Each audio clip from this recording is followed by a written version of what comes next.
you guys. Well, what's been going on with me is I've been doing intermittent fasting. And I had chosen to do that after the holidays as usual. A few of us, not all of us, I'm not saying any names, but some of us put on a few pounds, right?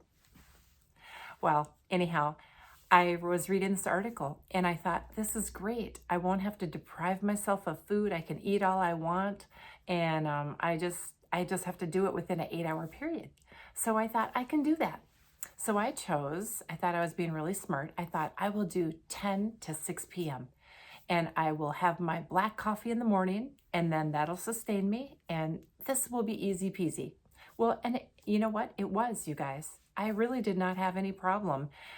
However, I found myself a lot of times not eating at 10 or 11 or 12. Sometimes I wouldn't even eat lunch until like 1 o'clock.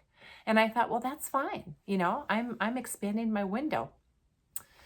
Well, after a month, I found that I wasn't losing any weight and I was so frustrated. I thought, what? This is like a sure, this has been studied by science and I listened to all these testimonies of people that had been losing tons of weight. And I thought, why is this not working?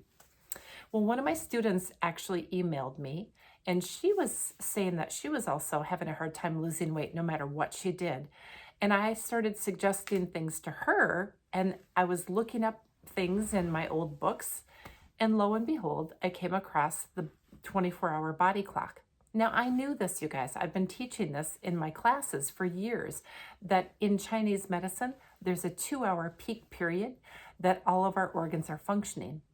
Example, stomach is at its highest functioning between 7 a.m. and 9 a.m.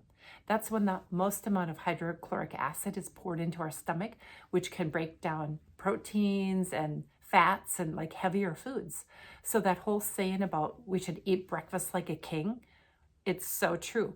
I had completely forgotten that. So here I'm typing away to her, telling her what she should do about the 24-hour period and that maybe she should adjust it. And I realized, oh my goodness, I have not even been doing that myself.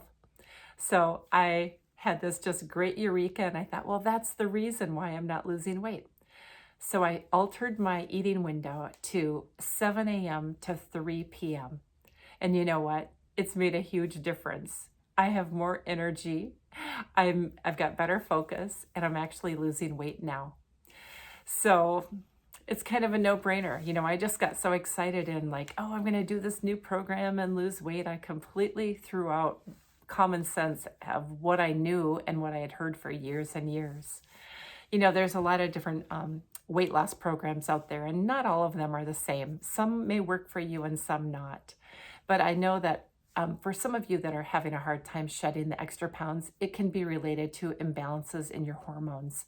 And so it might be a good idea to get a complete hormone panel and see just where you're at.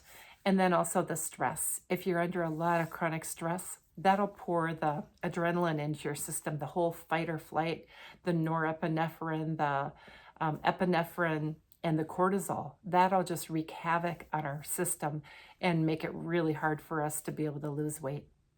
So if you guys are trying to do a diet plan, even if you're not doing intermittent fasting, I still encourage you to have that big breakfast because that's when your body will burn the most fuel for the next 24 hours.